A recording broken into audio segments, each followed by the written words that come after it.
Get an 8-foot Werner fiberglass step ladder or a 20-foot aluminum extension ladder, your choice. $94.97. A new ladder for under $100. All lesson varies. Ortho has a combo deal you can't. Trivia brought to you by the good folks at Little Caesars Pizza.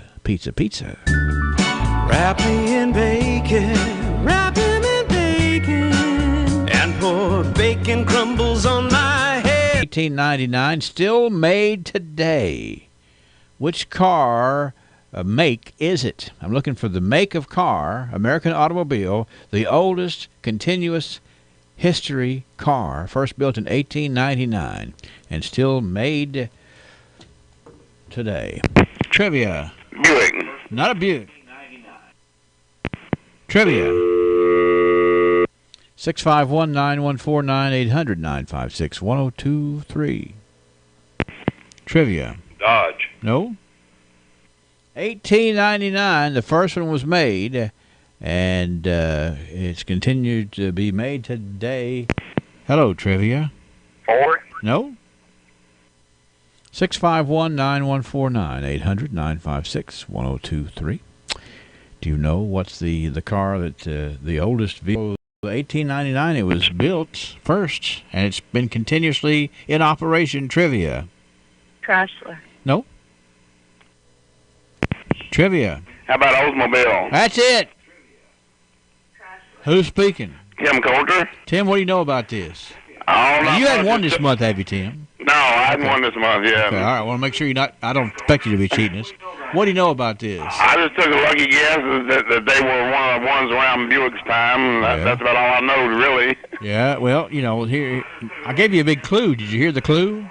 Yeah, blue. The clue is old. It's the oldest. Yeah, Oldsmobile. Yeah, I get right. it now.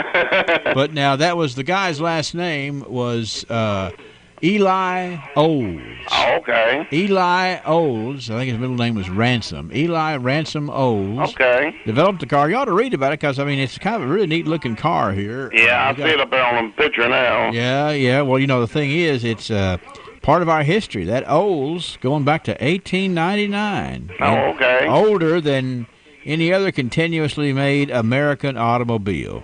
Okay. All right, Tim, you can get in your Olds and motor out to Little Caesars. We have a coupon up here for you, okay? All right, thank you a lot, Henry. See you later. Bye-bye. Bye.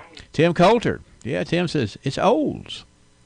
And that is old, 1899. The American car that's been in continuous operation since then. Tim figured it out. We'll come up here with something that you can figure out tomorrow. And we really thank the folks at Little Caesars for letting us enjoy playing trivia each and every day with such a neat, sought-after prize as your choice of a large sausage or a large pepperoni from Little Caesars Pizza.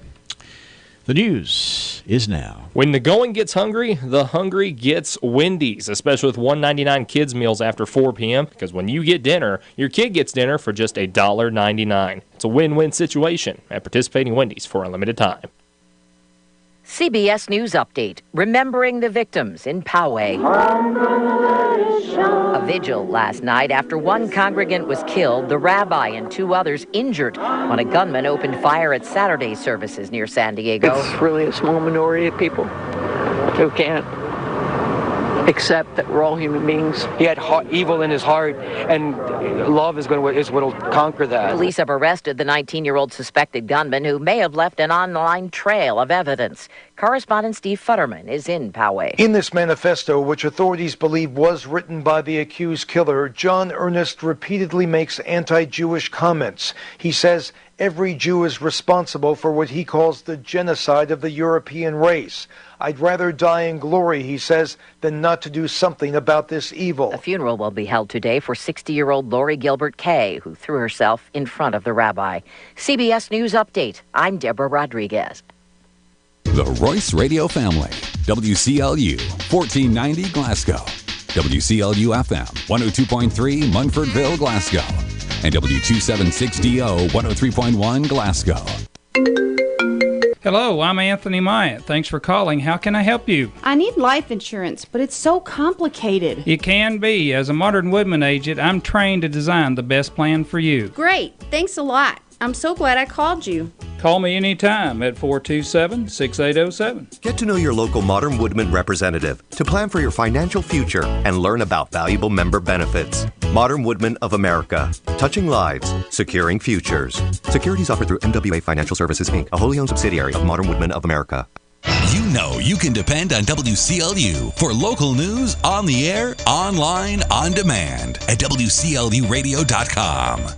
For WCLU Local News, I'm Wes Royce reporting. 32-year-old Christopher Walker of Glasgow was the victim of what law enforcement are investigating as a murder in Barron County. Barron County Sheriff's deputies were summoned just after 9 p.m. Friday to 1757 Park City, Glasgow Road after a resident of that address, David Pons, had posted on Facebook that he killed someone and that he was suicidal. When deputies arrived, they found two people inside a vehicle outside the residence. Melinda Pons, who was described as, quote, passed out in the vehicle, while the deceased, Christopher Walker, was located in the passenger seat. At the time, 48-year-old David Pons was inside the home, but eventually he came outside. In his report, Deputy Alan Shirley states that the deceased had been living with David and Melinda Pons, and a juvenile on the scene stated the adults had been drinking earlier in the evening. Walker's body was sent to Louisville for an autopsy. David Arthur Pons was lodged in the Barron County Jail on a charge of murder. The investigation is ongoing. The Warren County Drug Task Force and South Central Kentucky Drug Task Force, in a joint investigation with assistance from Bowling Green Police and Kentucky State Police, have arrested Eric Honchell, age 32, and Tara L. Hales, age 33, both of Bowling Green. The arrest occurred at 4:30 in the afternoon Friday as a result of an investigation involving a multi-county drug trafficking activity. Detectives were able to develop sufficient probable cause to obtain a search warrant and located 4 ounces of crystal meth, 2 ounces of marijuana, THC vapes, digital scales, and $3,700 in cash during that search. The illegal drugs seized during the search resulted in the following charges against both Honchell and Hayes: trafficking in a controlled substance, first-degree methamphetamine, trafficking in marijuana less than 8 ounces, and possession of drug paraphernalia. Police on Sunday raised the death toll at 2 homes in rural Tennessee to 7 and said they're investigating whether a suspect captured after an hours-long manhunt knew the victims.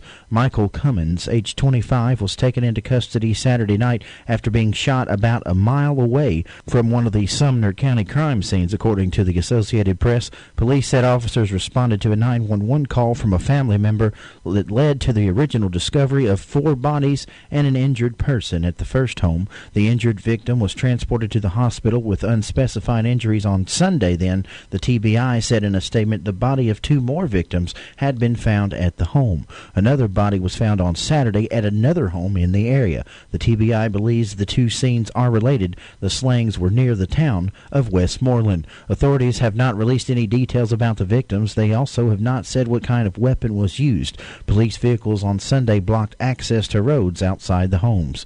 At least one officer fired at Cummins after he emerged from the woods. Cummins is believed to have produced multiple weapons, and the situation escalated.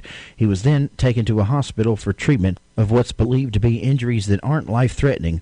None of the responding officers were hurt. The Glasgow Police Department is taking applications for the Junior Police Academy that will run July 29th through August 2nd. Applications can be picked up at Glasgow Police Department, the Barron County or Glasgow Middle School, and the Boys and Girls Club. This is open to 6th, 7th, and 8th grade students in the Glasgow and Barron County School District. For more information, contact Lieutenant Jabin McGuire